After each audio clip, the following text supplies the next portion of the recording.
Shalom Israel first. Only of all praise and glory honor to Yahweh Bashim Al-Shah Bashim Kapadesh. That one see Apostle Oscar Millstone. Peace citation one to Israel. And for this lesson, I want to title it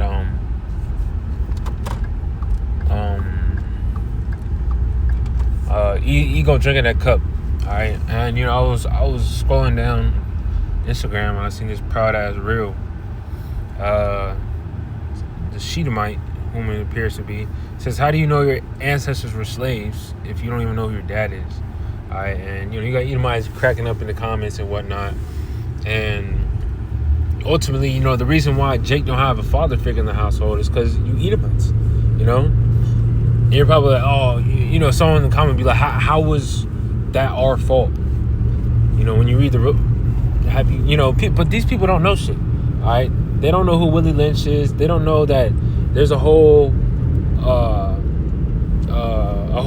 system, orchestrated on our downfall, and I'm about to get scriptures to prove it. All right, but let me get this scripture. The title of the lesson is, it says Jeremiah 49 and 12. It says, for thus saith the Lord, behold, they whose judgment was not to drink of the cup have surely drunk it, and art thou he that shall altogether go unpunished? Thou shalt not go unpunished, but thou shalt surely drink of it. And it's talking about Esau, because you read 10th verse talking about Esau. But this is talking about Esau, Edom, so-called white man. The cup that we drank was, these curses, the affliction, captivity, and ultimately that wasn't that wasn't what we were supposed to do. We were supposed to be perfect, but obviously we fell, and this is part of the Lord's movie. We fell, we got punished by these heathens, and it was an ongoing cycle, and we're still in captivity, But the Lord, He's about to redeem us out of captivity. It says, for I have sworn by myself, saith the Lord, that Basra shall become a desolation, and reproach, a waste, and a curse, and all the cities thereof shall be perpetual waste. And modern day Basra is representative of here, Babylon, because you can read Isaiah 63rd chapter. Who is this that coming from Edom with dyed garments from Basra? It's not talking about the ancient Basra, because the Edomites don't reside there. Majority of Edomites is in Babylon, America. All right, the house of the thief. Read about in Zechariah the 5th chapter. This is the focal point of prophecy. America, and this place is going to be destroyed. Thus saith the scriptures. Mystery Babylon the Great. That's spoken about Revelation. This is the lake of fire. That it speaks about. All right, and judgment is coming. All right. But let me get Lamentations 2, because this is ultimately the mindset of these heathens. They rejoice at our downfall. These niggas can't drive, bro. Like, shit.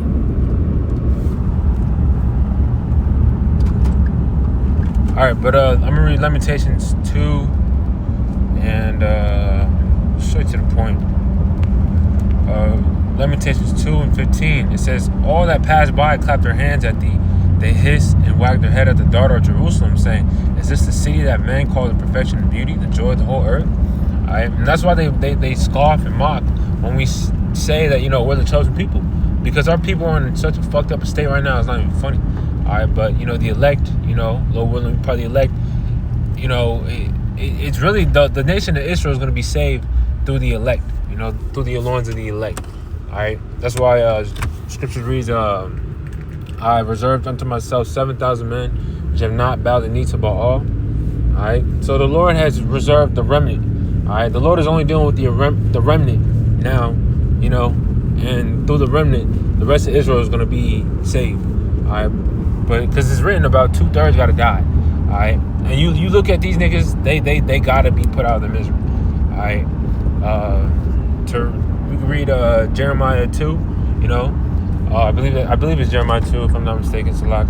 But it talks about Israel being a degenerate plant, strange vine, because our people are just in a fucked up state. All right, so the Lord's gonna call off 2/3 of our people. right? It says all thine enemies, and that's really who these heathens are in awe about. Like, these are the people. You're saying you guys are the chosen, because 2/3 of our people make the nation look bad. But that's why these higher ups are afraid that the elect are waking up. Read Revelation 11 chapter. It talks about great fear fell upon those that stood upon their feet, or great fear fell upon them that saw them that stand upon their feet, roughly paraphrasing. Because they see the elect are waking up. All right, and it all starts with the elect. It starts with the elect, and they see that through the elect, and they ultimately know that through the elect,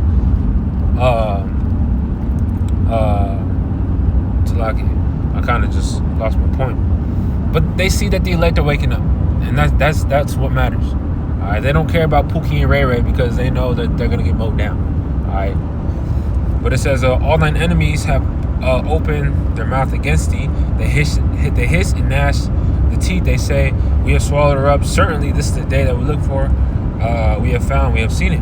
All right, and through all different types of legislation and different types of just all different types of I'm trying to find a word for it, but just shit that Esau have done, like the Willie Lynch letter, literally like proved that, literally told you how to break up the household, and to this day it works. Feminism. Who was on the forefront of feminism? The so-called the nigga woman. All right, that's why she acts the way she acts. All right, and through the nigga woman, the rest of the tribe, they oh yeah, if she can do it, I can do it, and boom, that just because our people are sheep. They think that shit look good. They think that it sounds good, but it's that shit did heavy damage. Or abortion clinics. Who do they push to go to to the abortion clinic? The so-called black woman, the nigga woman, the end of. And I believe there's a quote or a stat that says the number one dangerous place for a so-called black baby is in his mom's womb or something like that. All right. So that just goes to show you the state of our people. All right. But guess what? That wasn't all for no reason. You heathens, y'all were literally in the forefront of that. Y'all were literally the reason for that. All right. Let's get this.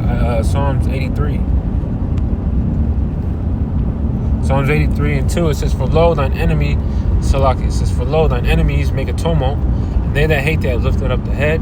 They have taken crafty counsel against thy people and consulted against thy hidden ones. And they have said, come and let us cut them off from being a nation. When you want to cut a nation off, you want to basically exterminate them. And that's how these heathens are trying to do Jake. All right, because they know who we are. It says that the name of Israel may be no more in remembrance. For they have consulted together with one consent, they are confederate against thee. The tabernacles of Edom, and hence how, or notice how it named Edom first. Esau, Edom, so-called white man. All right, and he's trying to make a speedy riddance of our people.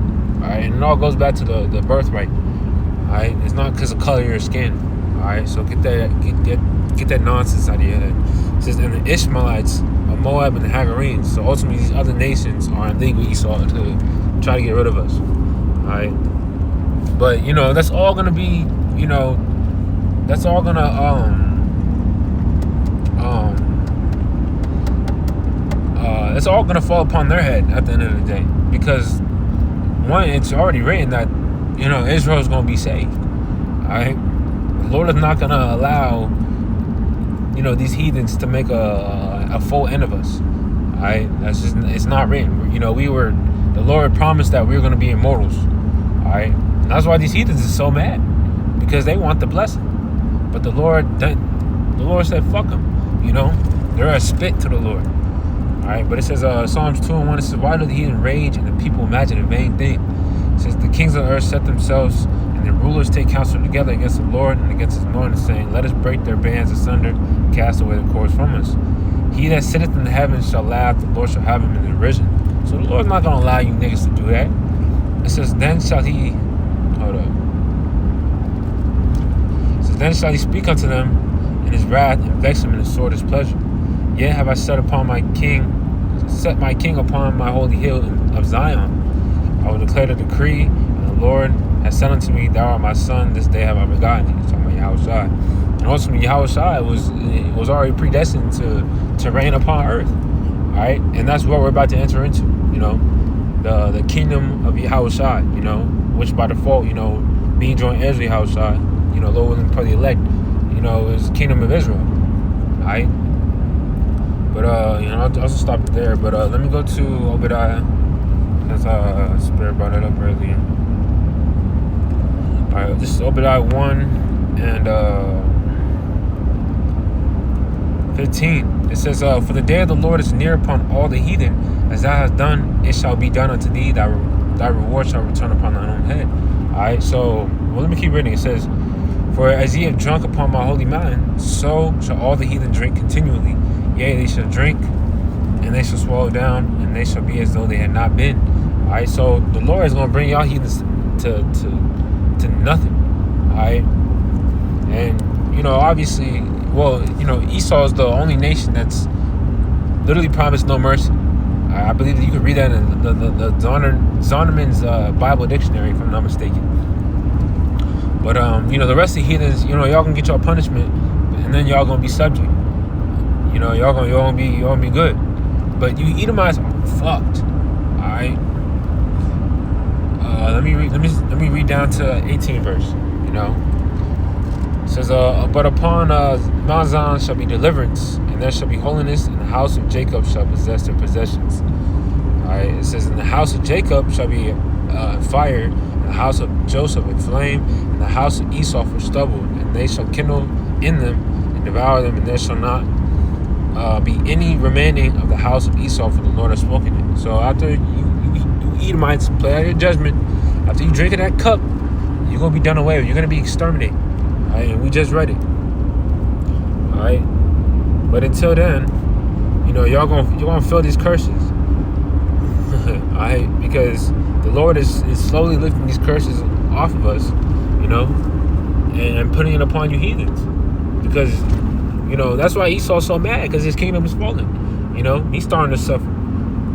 I believe one of the bros, he made a video on how this one Edomite, if I'm not mistaken, he used to make like 6-figure job. He was making 6 figures a year, doing his job. He was living good, and then shit started happening. Now this nigga do Uber, full time, or DoorDash, I believe, one of the two. But that just goes to show you this nigga he's losing. All right, so they can continue on with their jokes, this, that, and third. But at the end of the day, you niggas are fried. Like y'all are finished. All right. Deuteronomy 30:7, it says, "And the Lord thy power will put all these curses upon thine enemies, and on them that hate thee, which persecuted thee." And who are our enemies, as we read in Psalms 83? All right, beginning with Esau, Edom, Ishmaelites, Moab, these heathens. So y'all gonna feel the curses. Y'all gonna drink of that cup. All right, mainly you Edomites. All right, because that's really who the focal point of prophecy is about. That's really the whole story is Jacob and Esau. All right, but you Edomites, y'all are screwed. All right, judgment is coming upon y'all. Judgment, is coming for y'all. All right, and it's literally right there. All right, I believe there's one in Psalms. There you go.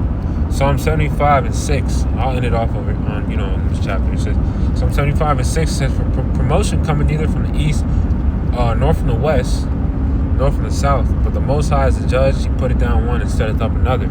And you Edomites got to realize that the Lord, He set you up to destroy you. Look at the past kingdoms. The ancient kingdoms. These kingdoms weren't forever. So what makes you, what amount of pride, do you Edomites possess that y'all gonna reign forever? All right, but scriptures, tell us that. Inward thought is that the house shall continue forever. Y'all niggas is smoking. It says, "For in the hand of the Lord there is a cup, and the wine is red. It's full of mixture, and He poureth out the same. but the dregs of it, all the wicked of the earth shall wring them out and drink them. Alright? And who are the wicked? Malachi 1:4, Esau, Edom. The Edomites. You're going to drink of that cup. Alright? Simple as that. And you're going to realize the Lord is going to show you who you are. The Lord and He's going to use us, the Israelites, So they're doing Edom according to my anger, by the hand of my people Israel. I think that's in Ezekiel. I don't got to get it, but I'm just quoting it. I'm driving. But so the Lord is going to show you Edomites that y'all ain't shit. Alright, so just prepare to drink in that cup. Alright, so with that,